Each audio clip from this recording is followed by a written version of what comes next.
बिस्मिल्लाहिर्रहमानिर्रहीम। अस्सलाम वालेकुम।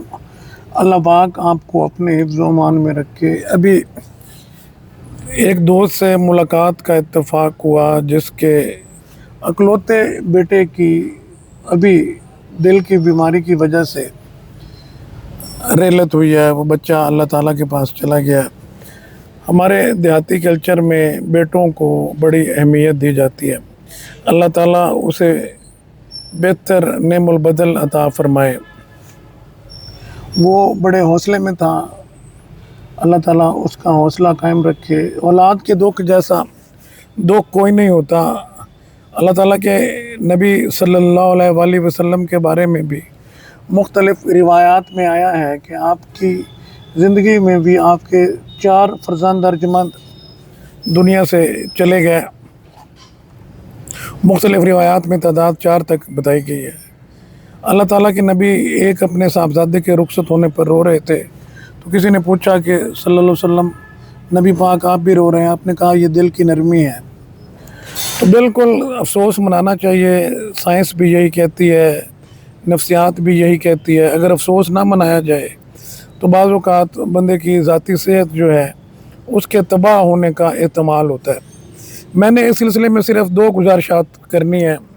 पहली गुजारिश ये है कि बाज़ औक़ात हमारे यहाँ किसी शख्स पर जब आजमाइश आती है तो हम उसे कहते हैं कि तुम पर मुसीबत आई है और तुम्हारे अमाल की वजह से आई है, और हम उसे हर वो बात करते हैं जिससे अंदर ही अंदर उसकी तकलीफ़ में इजाफ़ा हो रहा होता है। तो मेरे ख़्याल में हमें इस रवैये को बदलने की ज़रूरत है। अल्लाह ताला जिसकी औलाद चाहे ले ले, जिसके वालिदैन चाहे ले ले, जिसका जीवन साथी चाहे ले ले।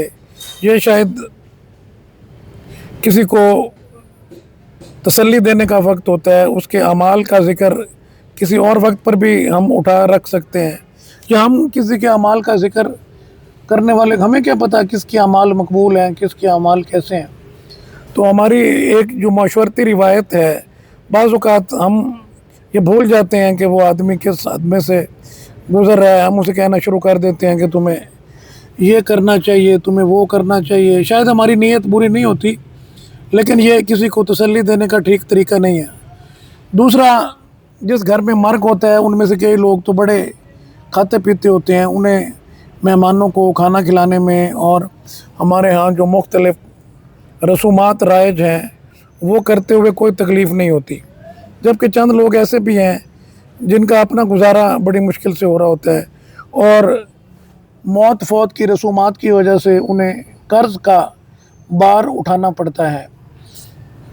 उनमें से कई लोग ये रसूमात नहीं करना चाहते होते, मगर वो सिर्फ़ सोशल प्रेशर और बिरादरी के प्रेशर की वजह से ये रसूमात कर गुज़रते हैं कि अगर हमने ऐसा ना किया तो हमें क्या कौन कौन सी बातें सुननी पड़ेंगी। आज फ़कत आपसे इतनी गुजारिश करनी है कि दुनिया में हर शख्स अपने हिस्से का गम भुगत रहा है। लोगों को तसल्ली देना सीखिए। अच्छी बात करना भी सदका है, अच्छी बात भी बेहतरीन सदका है। किसी की दिल आज़ारी ना करना सदका है। हज़रत मोहम्मद सल्लल्लाहु अलैहि वसल्लम ने तमाम उम्र किसी की दिल आज़ारी नहीं की। हम रहमतुल आलमीन की उम्मती हैं। हमें शादी ब्याह के मौके पर तो चलें, जो असराफ हम सो करते हैं। हमें अपनी मौत व फौत की रसूमात का भी इंतहाई संजीदगी से जायज़ा लेने की ज़रूरत है। इस्लाम सादगी का दीन है। हमें देखना चाहिए कि हम किन किन हालात में अपने मामलात सादगी से सर अंजाम दे सकते हैं, और जिन लोगों के एक फ़र्द पहले कम हो गया है, जो सदमे की कैफियत में है, हम उन पर कोई इजाफ़ी बोझ तो नहीं लाद रहे। अपनी ज़बान का भी ख्याल कीजिए और अपने अफ़ाल का भी ख्याल कीजिए। अब एक हदीस, आज हमने 7वीं हदीस पर बात करनी थी, ये अरबयान नबवी। इस हदीस में अबू रुकैया सैयदना तमीम बिन औस दारी से रिवायत है कि नबी अकरम सल्लल्लाहु अलैहि वसल्लम ने फरमाया, दीन खैर खाई का नाम है। हम साहबा ने कहा, खैर खाई किसके लिए हो? आपने फरमाया, अल्लाह ताला के लिए, उसकी किताब के लिए, उसके रसूल के लिए, मुसलमानों के हुक्मरान के लिए और अवाम के लिए। देखें, اس کے بعد میرا نہیں خیال کوئی رشتہ رہ جاتا ہے جس سے ہم نے خیر خواہی نہیں کرنی۔ آپ صلی اللہ علیہ وسلم کے نزدیک خیر خواہی اور اخلاص ایک ہی چیز کے دو نام ہیں۔ انشاءاللہ ہم اس حدیث پر تفصیلاً بھی بات کریں گے۔ اس حدیث کی تفسیر میں لکھا ہوا ہے، تفصیل میں نے صلی اللہ علیہ وسلم سے 3 باتوں کی بیعت کی: اقامت الصلاۃ، نماز پڑھنا، زکوٰۃ ادا کرنا، اور ہر مسلمان کے ساتھ خیر خواہی کرنا۔ یہ حضرت جریر بن عبداللہ سے روایت ہے کہ میں نے صلی اللہ علیہ وسلم سے 3 باتوں کی بیعت کی: اقامت صلاۃ یعنی نماز پڑھنا، زکوٰۃ ادا کرنا، اور مسلمان کے ساتھ خیر خواہی۔ ہمیں بھی سوچنا چاہیے کہ کیا ہم خیر خواہی کے تقاضے پورے کر رہے ہیں۔ ہر کسی کے ساتھ خیر خواہ رہیے، یہی ہمارے دین کا اسلوب ہے۔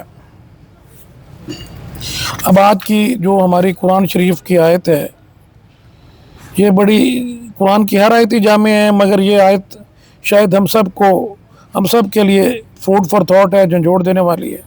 ناداری کے وقت مناسب بات کہہ دینا اور درگزر کرنا بہتر ہے ایسی خیرات سے جس کے بعد آزار پہنچایا جائے۔ اسلام میں احسان کر کے جتلانا بہت بڑا گناہ ہے، اور سائل کو جھڑکنا بھی بہت بڑا گناہ ہے۔ ہم اگر اسلام کے معاشرتی قوانین کا جائزہ لیں تو یتیم اور نادار کا ہم پر بڑا حق ہے۔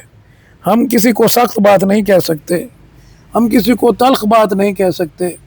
اگر ہم نے بہترین بات بھی کہنی ہے تو ہمارا بات کا کنٹینٹ بھی بہترین ہونا چاہیے، اور بات کرنے کا اسلوب بھی بہترین ہونا چاہیے۔ اللہ تعالیٰ سے دعا ہے کہ ہمیں لوگوں کی دل آزاری سے بچائے۔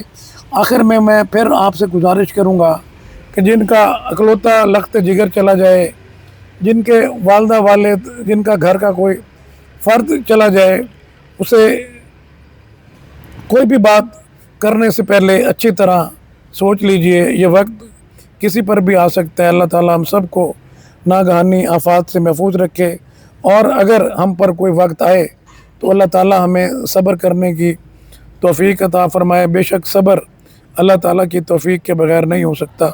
پاکستان زندہ باد۔